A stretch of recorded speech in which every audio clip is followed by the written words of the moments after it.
birthdays, Christmas, Easter, Valentine's Day. Find me a celebration that doesn't involve indulging in chocolate. But chocolate has a dark side, darker even than a bar of 90% cocoa. And the truth behind your little luxury can leave a very bitter taste. From deforestation to child labor, in this video, we'll explore the dark side of the chocolate industry and name 3 of the most unethical chocolate companies.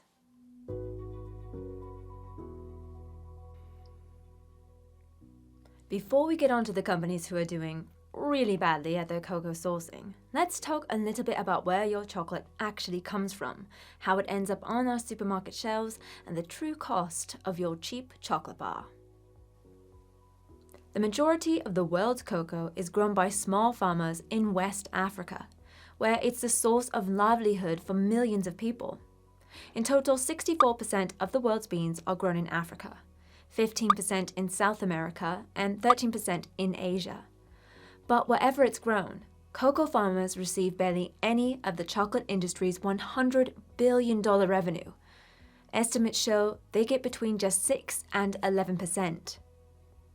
Few farmers can afford chocolate, and many have never tasted it, with over half of Ivory Coast cocoa farmers living below the global poverty line. After cocoa beans are harvested, the majority are exported to international companies for the most profitable production stages: processing, packaging, and retail.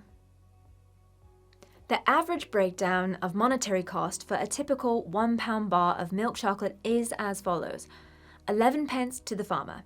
This includes cultivation costs and local taxes, and is the only money that stays in the cocoa growing country. 12 pence in taxes, 48 pence for manufacturing and distribution, and 29 pence to the retailer.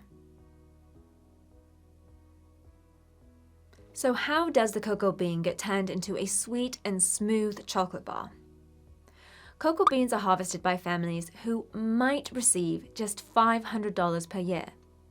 The beans are passed on to intermediary suppliers and are exported on ships across the world. The beans may end up in a big pool of, for example, Mondelez Cocoa Life certified beans.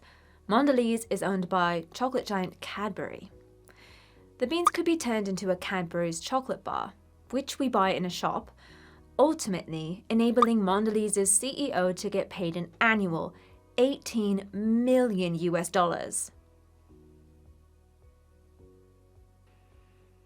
Despite Fat Cat CEOs earning millions, up to 9 out of 10 Ghanaian and Ivorian cocoa farmers don't earn a living income, and net income of cocoa farmers continues to fall all over the globe.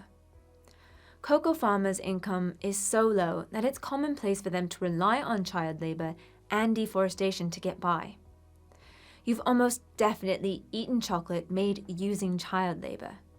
4 in 6 cocoa-growing households in Ivory Coast are estimated to use child labor, and 6 in 10 in Ghana. Then there is deforestation.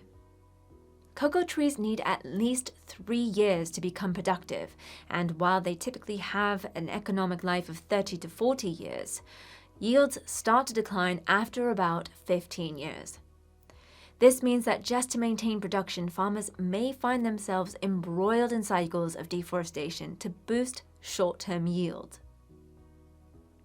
Ghana and Ivory Coast have lost 94% and 80% of their forest in the past 60 years, 1/3 of it to make way for cocoa. About 40% of Ivorian cocoa is estimated to come from inside protected forest areas, technically making it illegal. So, how are companies doing? Well, before we get to that, please subscribe to our channel so you never miss out on important news about ethical issues. In our recent guide to chocolate, 11 of the companies we rated scored a worst rating for their cocoa sourcing policy. 3 of the companies we looked at did particularly badly, and not just at their cocoa sourcing. We expect all companies to source 100% of their cocoa through some type of ethical sourcing policy. Here are 3 companies you should definitely avoid. Mars scored just 1 out of 20 in our guide to chocolate and had an inadequate cocoa sourcing policy. In 2016, Mars committed to sourcing 100% certified cocoa by 2020 and stated that 50% of its cocoa was already certified by Rainforest Alliance, UTZ, or Fair Trade. Fast forward to June of 2023, and Mars had changed their tune, stating they would continue our journey to source responsible cocoa across our entire supply chain by 2025. They also appear to have dropped their commitment to Fair Trade or Rainforest Alliance, instead opting to source through their own responsible cocoa program. Huh? At the end of 2021, just 61% of their cocoa was sourced through this program. This leaves 39% outside any responsible sourcing initiative, meaning that child labor and deforestation were likely to be rife.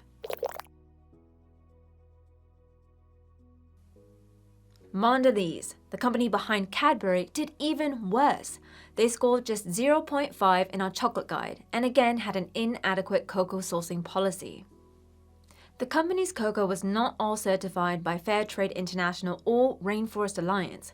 It had its certification scheme, Cocoa Life. As it's impossible for anyone to know how effective this homespun accreditation is, you may ask, why not use the independently verified Rainforest Alliance or Fair Trade standards?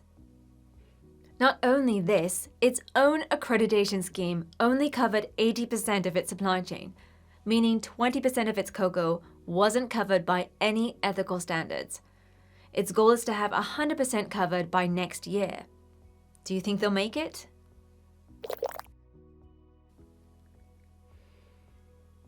At the bottom of the list is Nestle with a big fat 0 and another inadequate cocoa sourcing policy. They have the Nestle Cocoa Plan and aim to have 100% of their cocoa sourced through it by 2025. Alas, when they released data in 2023, they were only up 68%.